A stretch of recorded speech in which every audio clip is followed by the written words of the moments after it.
Ang ngalan ko ay Licleo Darap. Tawagin niyo akong guro dahil may tuturo ako sa inyo. Ang edad na 20 hanggang 30 ay isang crucial years para sa mga lalaki. Ito hindi mo dapat sinasayang sa mga bagay na walang kakwenta-kwenta.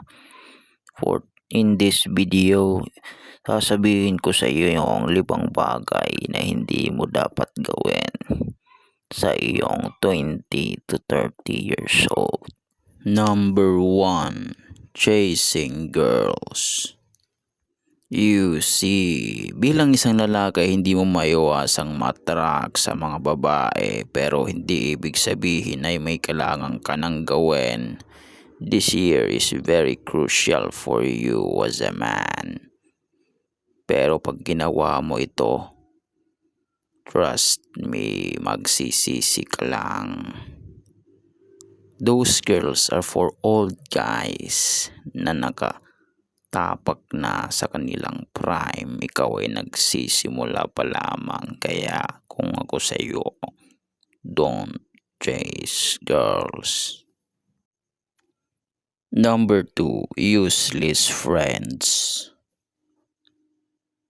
Lahat naman tayo ay mayroong kaibigan, pero hindi mo talagang maiwasang na may kaibigan kang walang kakwenta-kwenta. You see, hindi naman sila lahat, pero alam kong malalaman mo naman kung sino sa kanila ang walang kakwenta-kwenta.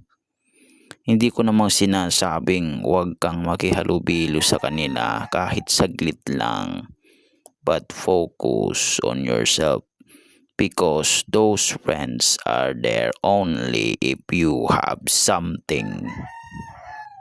Hindi ka yan matutulungan sa oras ng iyong pangangailangan. Hindi ka matutulungan maghanap ng pera pagkos ay tutulungan ka lamang ubusin ito. Kaya kung ako sa iyo, avoid useless friends. Number 3. Fleeting pleasure. Kung ikaw ay nasa taong gulang na 20 hanggang 30, ay hindi mo maiwasang maghanap ng mga bagay na magpapasaya sa iyo. Pero sa mundong ito ay may mga bagay na madali lamang mawala. May mga bagay na pandaliang or panandaliang kaligayahan lamang ang naidudulot sa iyo. Kagaya ng social media. Pa-scroll ka pa, wala namang silbi yan sa iyo. This year is for you to avoid those fleeting pleasure. Number 4. Self-doubt. Bilang isang nagsisimula pa lamang sa buhay ay hindi mo maiiwasang magkaroon ng self-doubt. Normal lamang ito. Pero huwag ka ditong tatambay. Dahil this year is for you to build yourself. Sa tingin mo ba ay may mga taong maniniwala sa iyo?